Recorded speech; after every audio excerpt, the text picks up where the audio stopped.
guys, it's Emily here. Welcome back to the channel. I'm here today with Michaela from FunsizedStyle, and we're here to talk about disability and the fashion industry, and as well as she's going to teach us about a lot of other things today. So I'm really excited to do this interview, and don't forget to check the pinned comment of this video because that's where all of her information, such as her Instagram and as well as her main channel and her vlog YouTube channel, is going to be.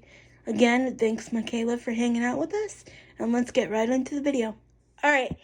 Hey, so hi Michaela, can you please introduce yourself? And I'm not familiar with your disability, so if you feel comfortable, please educate us on what your daily life is like or what you go through on a daily basis. Yeah, sure. Thanks for having me, Emily. Of course.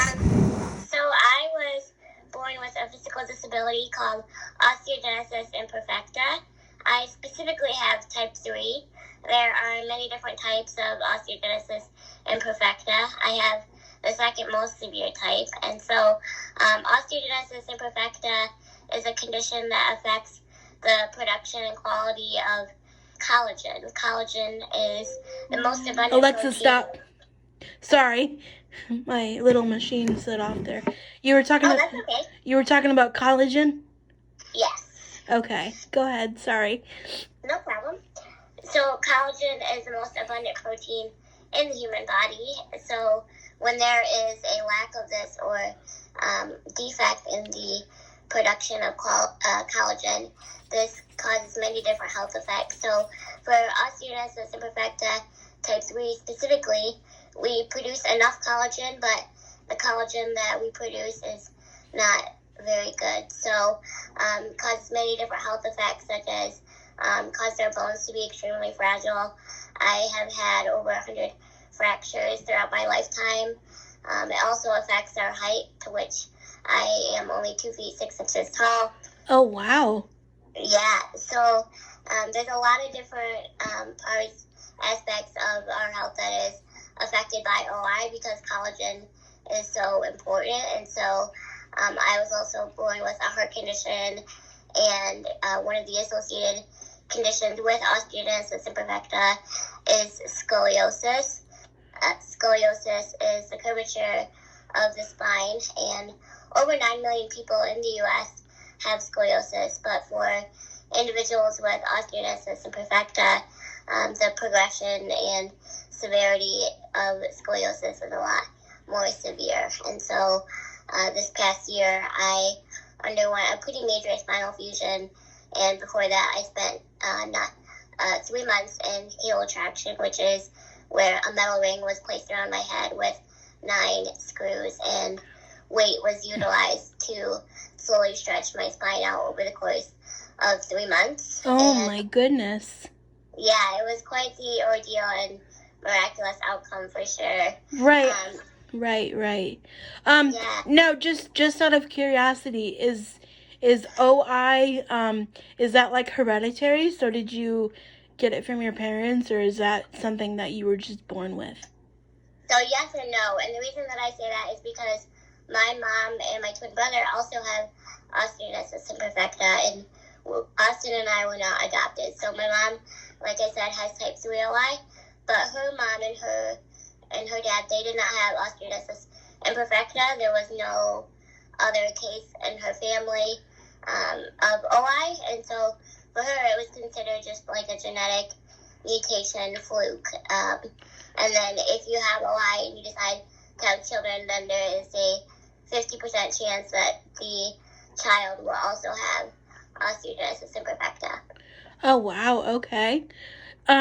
So the next question I have for you is, I see by your Instagram you are very into fashion. Can you explain to us how you got into it?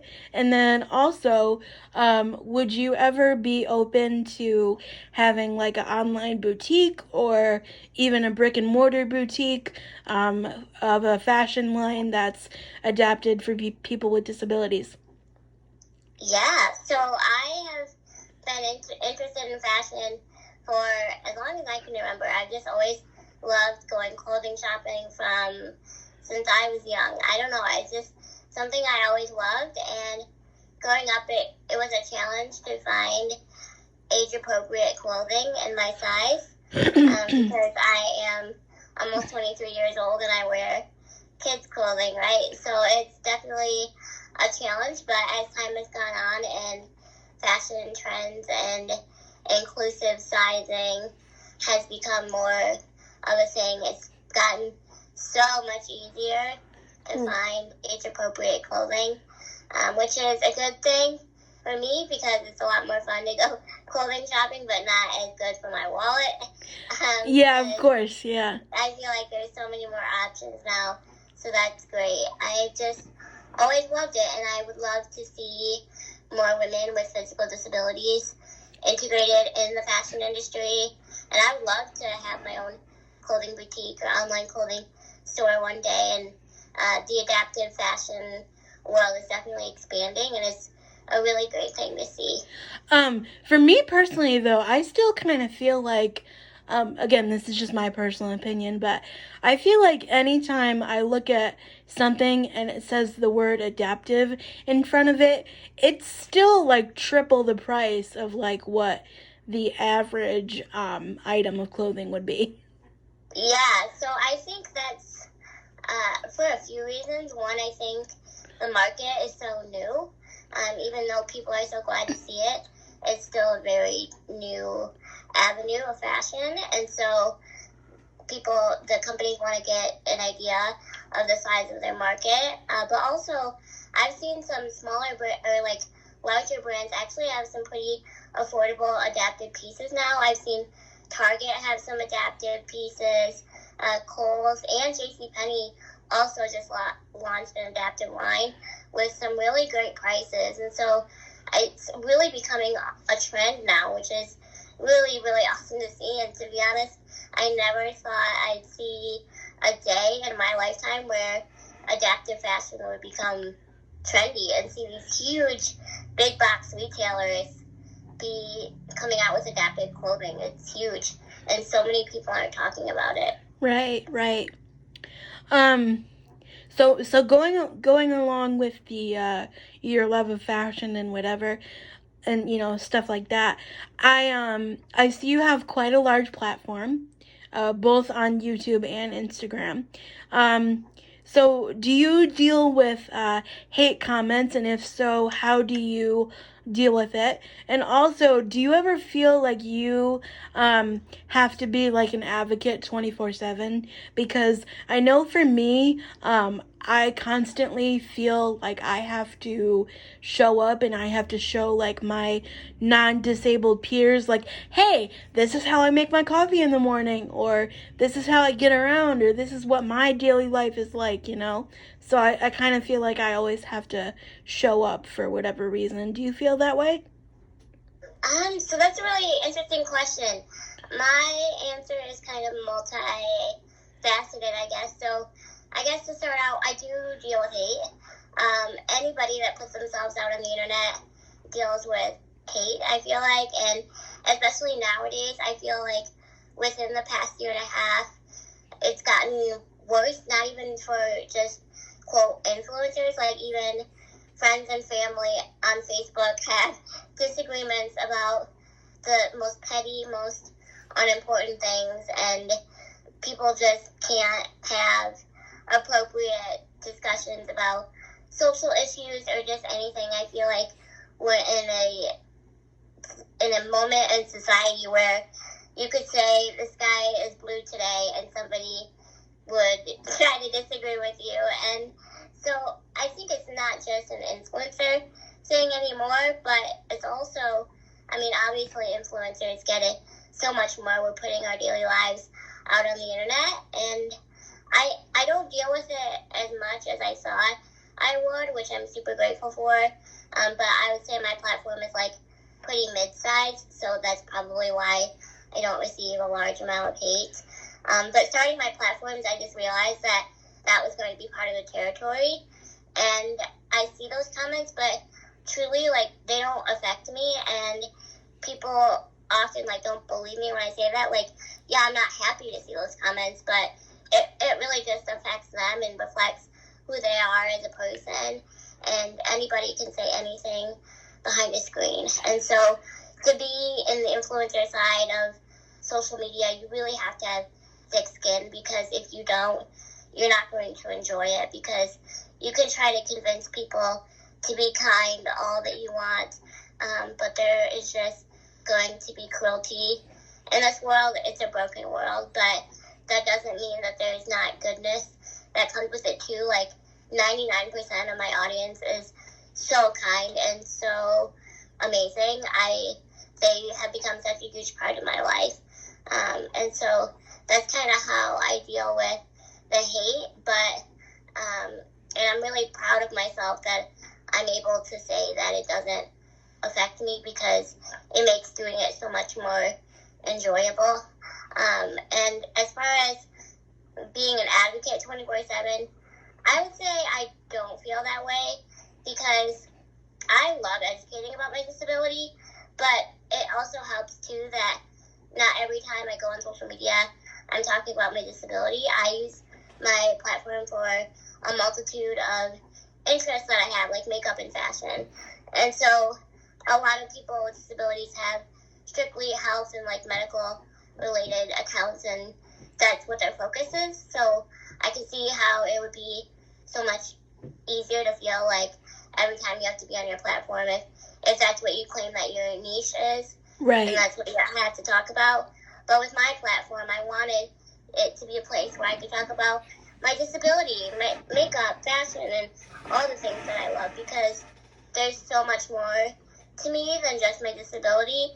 But also, I never want to hide or never want to stop talking about my disability, because it is the biggest blessing that I have in my life and the biggest part of me. And my life would not be the way it is if it weren't for my disability. And I say that in the most positive way possible, because I truly wouldn't change it. And so I never feel like every time I log onto my social platforms I have to advocate or mention something about my disability. And it also helps that my disability is so obvious as well. Right. The wheelchair is definitely obvious. Question number 4. If there was one thing you want me or my viewers and my audience to take away from this chat today, about you and your disability, what would it be? Oh, that's such a good question. I feel like that's so loaded. So I don't know. I feel like there's so much to my story that I could mention. I guess I hope that when people visit my social platforms and they learn about me, that they view my life in a positive light. I never want people to come to my social platforms and feel sorry for me, because I think because my disability is so obvious, that can be the first thought of people's mind of like, oh my gosh, look at how much she goes through. But the reality is, like, I don't know any different. Like, I was born with osteogenesis imperfecta, so I don't know what it's like to be 5 feet tall. I don't know what it's like to be able to walk up a flight of stairs. Like, this is the only life that I know, and I'm happy, and that should really be all that matters to people. And I want people to know that life matters, and I'm a huge advocate for disabilities and inclusiveness in beauty and fashion industries for young women with physical disabilities. And I love talking about my disability, so much so that I mentioned earlier that I underwent a huge spinal fusion back in December, and it really affected my life in a big way, because it was a really big risk that I took. But it went well, and I'm so grateful for that miracle. But musculoskeletal conditions like osteogenesis imperfecta and scoliosis are some of the most underfunded and under-researched areas of medicine. But I'm fortunate enough that my surgeon actually does research on osteogenesis imperfecta, and so there's a lot of research happening at my hospital for OI and scoliosis. And so through this miracle that I received this past year, I was motivated to start my own research fund at Michigan Medicine called the Michaela OI and Scoliosis Research Fund. And so I'm a huge advocate for medical research. And like I said, these areas of medicine are some of the most underfunded areas of medicine. And so I hope to be a face to that change and get people talking about it and truly make an impact, because so many of my peers with osteogenesis imperfecta and or scoliosis are hoping for more research and more advancements in medical care for these conditions, but they're not willing to step up and be part of it. And the truth is, those of us that are affected by it are going to be the ones that are affected by the research. And so we need to be the ones to step up, because no one is going to have the most invested interest in it as we are. And so I'm really, really grateful to be able to make a change with this research fund as well. Right.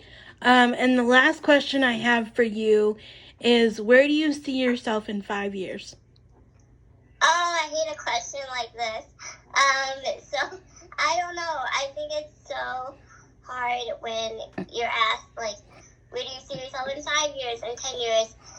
Because through these past few years, I would not picture where I am now, because I remember when I did a video on my YouTube channel about osteogenesis imperfecta, I talked about how I would never undergo a spinal fusion, and there were too many risks, and yada, yada, yada.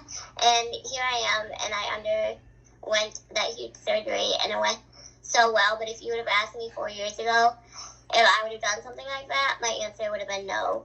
But my circumstances changed, and I had to medically, in order for my organs to function at full capacity for the long term. And so I guess, especially with my disability and just living with a disability, you learn that circumstances change so much. But I guess if I were to guess where I'd be in 5 years, definitely living on my own and working full-time still in social media. And then I also have an interest in working in some capacity in pediatric orthopedics. So that's just a goal that I have potentially. I'm still exploring the field of working in some administrative capacity or with patients in office and some small capacity in orthopedics, but I'm not really sure yet. But I definitely want to stay involved in the field and in advocating for research and continuing my work on social media full time. I love that. Well, thank you for chatting with me today, and I'll be sure to link everything down below. Could you also send me the fundraiser as well? Because I'd love to include that. Oh, thank you so much. I would absolutely love to do that. Yeah. Of course, yeah. Well, thank you for chatting with me, and I'll talk to you next time. Sounds great. Thanks for having me, Emily. All right, bye-bye. Bye.